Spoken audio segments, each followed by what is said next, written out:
In this video, we are going to discuss the interesting history of Mickey and Minnie Mouse costumes from the old to the new at Disneyland. Before Disneyland was built in 1955, the earlier costumes of Mickey and Minnie were pretty basic. Note the types of eyes that were popular back then, but would later be changed. The actors had trouble seeing out of the costumes, which limited their ability to interact with the public. In this photo, you can see this limitation, as the costumes were so difficult to see out of that the actors would have to lock arms so that they could guide each other. During the development of Disneyland in 1954 and 1955, so much effort was put into building of the park and rides that creating new costumes for the park became a low priority. With time running out before opening day, it was decided to borrow existing costumes from the Ice Capades, which, by the way, was a touring ice skating show that featured Mickey and Minnie Mouse. Since these costumes were designed for ice skaters moving around, it made it much easier for the actors to see out of and interact with the guests. The problem, however, is that the costumes were not designed to be used for close-ups, so guests could look right into the gaping mesh viewing areas and see the actors. The mesh also gave Mickey and Minnie a look that was, let's just say, odd-looking. In 1958, with the opening of Alice in Wonderland, the costumes were updated. And although the actors now could see through where the costume's eyes were located, Mickey and Minnie now looked like they were in a zombie-like trance. There were complaints from families stating that their kids didn't like the spooky look. Disneyland was now rapidly expanding. In 1959, at the grand reopening of the new Tomorrowland, a new, more friendlier Mickey Mouse costume was introduced. Note the eye changes and the more colorful costume. At this point, Mickey still had a tail, which would later be removed in future costumes as it was becoming a problem with guests pulling on it. In 1961, the Mickey and Minnie costumes suffered a large setback as they attempted to resize the costumes. They made Mickey and Minnie shorter and wider.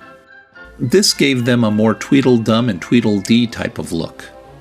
There was nothing good or interactive about these costumes. The actor's head was now up in the hat, so yes, they could see out, but the arms of the costume were so low that they could not be used. The arms were either propped up in a fixed position, for example to hold up Minnie's umbrella, or just dangled around. Guests could no longer get autographs from their favorite characters.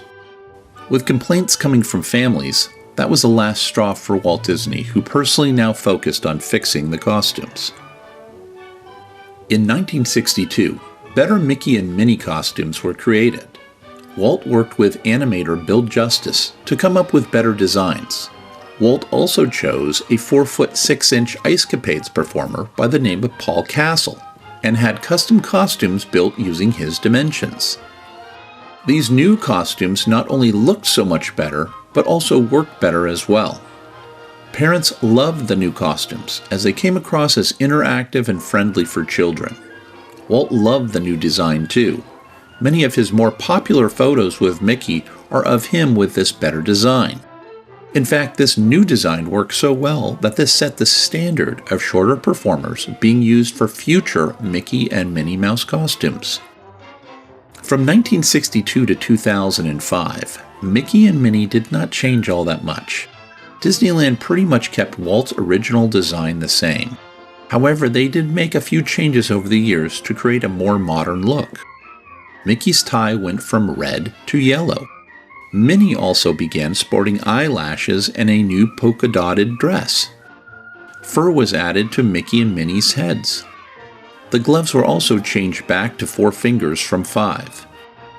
Many more themed Mickey and Minnie started to pop up all over the park, including Safari Mickey, Space Mickey, and Marching Band Leader Mickey.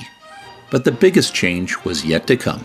I've been waiting all day for this. In 2006, articulated heads were added to Mickey and Minnie on a limited basis.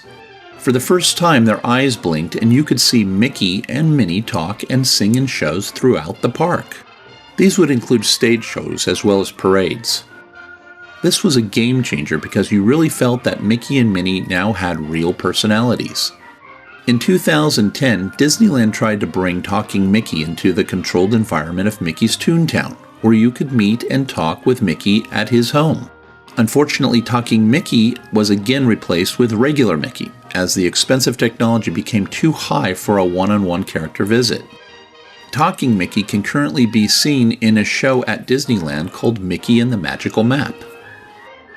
Today, Mickey and Minnie are looking better than ever. They are truly keeping with Walt Disney's philosophy of family entertainment, where an entire family can share the experience and enjoy it on different levels. Walt summed it up in his famous but simple phrase. He said, "I only hope that we never lose sight of one thing, that it was all started by a mouse." And with that, we hope that you enjoyed this behind-the-scenes look at the interesting history of Mickey and Minnie Mouse costumes, from old to new, at Disneyland. Thanks for watching.